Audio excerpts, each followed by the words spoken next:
ಬಾಳೆ ದಿಂಡು ತಂದಿದ್ದೀವಿ. ಬಾಳೆ ದಿಂಡನ್ನು ಸಣ್ಣ ಹಚ್ಚಿದ್ದೀನಿ. ಹಚ್ಚಿ ನೀರಲ್ಲಿ ನೆನೆಸಕ್ಕೆ ಹಾಕಿದ್ದೀನಿ. ಇದನ್ನು ಒಂದು 2-4 ಅವರ್ಸ್ ನೆನೆಸ್ಬೇಕು, ಅಥವಾ 1 ಅವರ್ 1/2 ಅವರ್ ನೆನೆಸಿದ್ರೆ ನಡೀತದೆ. ಚೆನ್ನಾಗಿ ನೆನೆಸ್ಬಿಟ್ಟು ಅದನ್ನು ಹಿಂಗಂದರೆ ನಾರು ಬರುತ್ತೆ. ನಾರು ಬರಲಿಲ್ಲ ಅಂದರೆ ಒಂದು ವೇಳೆ ಈ ಥರ ಎಲ್ಲ ಮಾಡಿದ್ರೆ ನಾರು ಬರುತ್ತೆ. ಇದರಲ್ಲಿ ನಾರು ಬರ್ತಾ ಇಲ್ಲ, ಆದರೂ ನೆನೆಸ್ಬಿಟ್ಟು ಒಂದ್ಸರಿ ಟ್ರೈ ಮಾಡ್ತೀನಿ. ಈ ಥರ ಮಾಡಿದ್ರೆ ನಾರು ಬರುತ್ತೆ, ಇದರಲ್ಲಿ ನಾರೇ ಬರ್ತಿಲ್ಲ. ಆಮೇಲೆ ಇದನ್ನು ನೆಕ್ಸ್ಟು ಹುರುಳಿಕಾಳು ಅಥವಾ ಅಲಸಂದೆ ಕಾಳು ಅವೆರಡರ ಜೊತೆ ಹಾಕಿ ಅದನ್ನು ಪಲ್ಯ ಮಾಡ್ತೀನಿ. ಅದನ್ನು ತೋರಿಸ್ತೀನಿ ನಿಮಗೆ. ಈ ದಿನ ನಾನು ಬಾಳೆ ದಿಂಡಿನ ಪಲ್ಯ ಮಾಡ್ತಿದ್ದೀನಿ. ಬಾಳೆ ದಿಂಡಿನ ಪಲ್ಯಕ್ಕೆ ಬಾಳೆ ದಿಂಡನ್ನು ಹಚ್ಚಿಕೊಂಡು ಸಣ್ಣಕ್ಕೆ ಹಚ್ಚಿ ಇದನ್ನು ಒಂದು 2 ಅವರ್ಸ್ ನೆನೆಸಿ, ಮತ್ತು ಅದರಲ್ಲಿ ನಾರು ಬರುತ್ತೆ ಅದನ್ನು ತೆಗೆದಿದ್ದೀನಿ. ಅದು ಈ ಥರನೇ ಆಗೋದು, ಏನಕ್ಕೆ ಕರಿಗಾಗಿದೆ ಅಂದ್ಕೋಬೇಡಿ. ಅದು ಬಾಳೆ ದಿಂಡು ವಾಟ್ರಿಂದ ತೆಗೆದಾಗ ಇದೇ ಕಲರ್ ಬರೋದು. ನಂತರ ಅದಕ್ಕೆ ಕಾಳು, ಅಲಸಂದೆ ಕಾಳು ಇದನ್ನು ತೊಳೆದು ಇಟ್ಕೊಂಡಿದ್ದೀನಿ. ಕರಿಬೇವು ಮತ್ತು ಅಲ್ಲಿ ಸಾಸಿವೆ, ಈರುಳ್ಳಿ, ಜಜ್ಜಿದ ಬೆಳ್ಳುಳ್ಳಿ, ಸಾಂಬಾರು ಸೊಪ್ಪು, ಎಣ್ಣೆ ಒಗ್ಗರಣೆಗೆ, ಮತ್ತು ಒಣಮೆಣಸಿನ್ಕಾಯಿ ಮತ್ತು ಕಾಯಿ ತುರಿ ಇಟ್ಕೊಂಡಿದ್ದೀನಿ. ಮತ್ತು ಉಪ್ಪು ಅರಿಶಿನ ಸೇರಿಸ್ತೀನಿ, ಆವಾಗ ನಿಮಗೆ ತೋರಿಸ್ತೀನಿ. ನೋಡಿ, ಇವಾಗ ನೀರು ಕುದೀತಾ ಇದೆ. ಸ್ಟವ್ ಹಚ್ಚಿ ಬಾಣಲೆ ಇಟ್ಟಿದ್ದೀನಿ, ನೀರು ಕುದೀತಾ ಇದೆ. ಇವಾಗ ಅಲಸಂದೆ ಕಾಳನ್ನ ಹಾಕ್ತಾಯಿದ್ದೀನಿ. ಇದಕ್ಕೆ ತೊಳೆದಿಟ್ಕೊಂಡಿರೋ ಅಲಸಂದೆ ಕಾಳು ಇದು ಸ್ವಲ್ಪ ಬೆಂದ ಮೇಲೆ ಬಾಳೆ ದಿಂಡನ್ನ ಹಾಕ್ತೀನಿ. ಇದಕ್ಕೆ ಕಾಂಬಿನೇಷನ್ನು ಹುರುಳಿಕಾಳು ಮತ್ತು ಅಲಸಂದೆ ಕಾಳು. ಜಾಸ್ತಿ ಜನರೆಲ್ಲ ಹುರುಳಿಕಾಳು ಹಾಕೋದು, ನಾನು ಅಲಸಂದೆ ಕಾಳು ಹಾಕಿದ್ದೀನಿ. ನೀವು ಹುರುಳಿಕಾಳು ಹಾಕಿ ಮಾಡಿ, ಚೆನ್ನಾಗಿರುತ್ತೆ. ಯಾವುದನ್ನು ಇದನ್ನು ಕಡಿಮೆ ಮಾಡಬೇಡಿ, ಬಾಳೆ ದಿಂಡು ಮಾಡ್ಕೊ ಬೇಯಿಸ್ಕೊ ತಿಂತಾರೆ ಅಂತ. ಇದು ತುಂಬ ಉಪಯುಕ್ತವಾಗಿದೆ, ಆದ್ದರಿಂದ ಒಮ್ಮೆ ಮಾಡ್ಕೊಂಡು ನಿಲ್ತೀನಿ.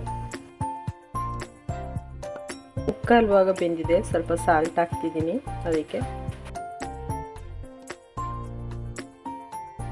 ಈ ಬಾಳೆ ದಿಂಡನ್ನು ಸೇರಿಸ್ತೀನಿ ಇಲ್ಲಿಗೆ.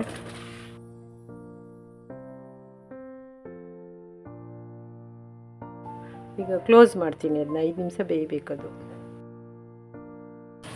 ಇವಾಗ ಇದು ಬೆಂದಿದೆ, ಇದನ್ನು ಸುರ್ಕೋತೀನಿ. ಸುರ್ಕೊಂಡ ನಂತರ ಒಗ್ಗರಣೆ ಮಾಡ್ತೀನಿ. ಇವಾಗ ರೆಡಿಯಾಗಿದೆ ಇದು ಬೆಂದು. ಇವಾಗ ಒಗ್ಗರಣೆ ಮಾಡ್ತೀನಿ ಅದನ್ನು.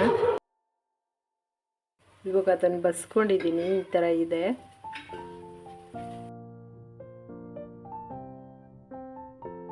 ಎಣ್ಣೆ ಹಾಕ್ತಾ ಇದ್ದೀನಿ, ಸಾಸಿವೆ ಹಾಕ್ತಾ ಇದ್ದೀನಿ, ಸಿಡಿತಾ ಇದೆ. ಬೆಳ್ಳುಳ್ಳಿ ಹಾಕ್ತಾ ಇದ್ದೀನಿ, ಒಣಮೆಣಸಿನಕಾಯಿ ಹಾಕ್ತಾ ಇದ್ದೀನಿ, ಈರುಳ್ಳಿ ಹಾಕ್ತಾ,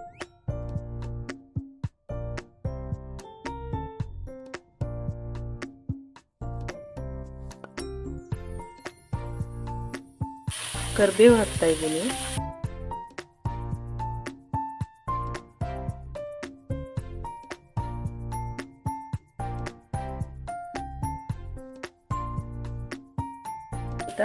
ತರಕಾರಿ ಅಂದರೆ ಬಾಳೆ ದಿಂಡನ್ನ ಹಾಕ್ತಾ ಇದ್ದೀನಿ.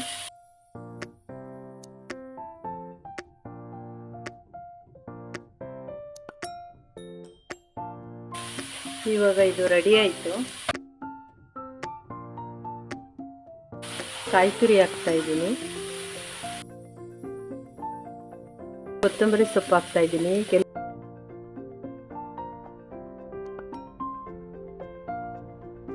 ಅಲ್ಲಿ ಕೋಸಂಬರಿ ಸಹ ಮಾಡ್ಬೋದು, ಪಲ್ಯ ಮಾಡ್ಬೋದು, ಮತ್ತು ಮಜ್ಜಿಗೆ ಹುಳಿಗೂ ಸಹ ಮಾಡ್ಬೋದು ಇದನ್ನು. ಮತ್ತು ಹಾಗೆ ಬೇಯಿಸ್ಕೊಂಡು ರಸ ಕುಡಿಬೋದು. ಇದಿಷ್ಟೆಲ್ಲ ಪ್ರೋಸೆಸ್ ಮಾಡ್ಬೋದು, ಮಾಡ್ಕೊತೀನಿ.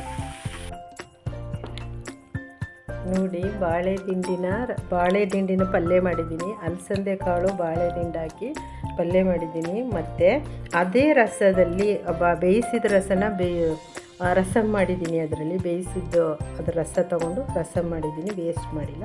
ನೀವು ಹಾಗೆ ಮಾಡಿ, ಸೂಪರಾಗಿರುತ್ತೆ. ಆರೋಗ್ಯಕ್ಕೆ ತುಂಬ ಒಳ್ಳೆಯದು. ಮತ್ತು ನಿಮ್ಮ ಮನೇಲಿ ಮಾಡಿ ಊಟ ಮಾಡಿದ್ದೆ ಲೈಕ್ ಮಾಡಿ, ಶೇರ್ ಮಾಡಿ, ಸಬ್ಸ್ಕ್ರೈಬ್ ಮಾಡಿ.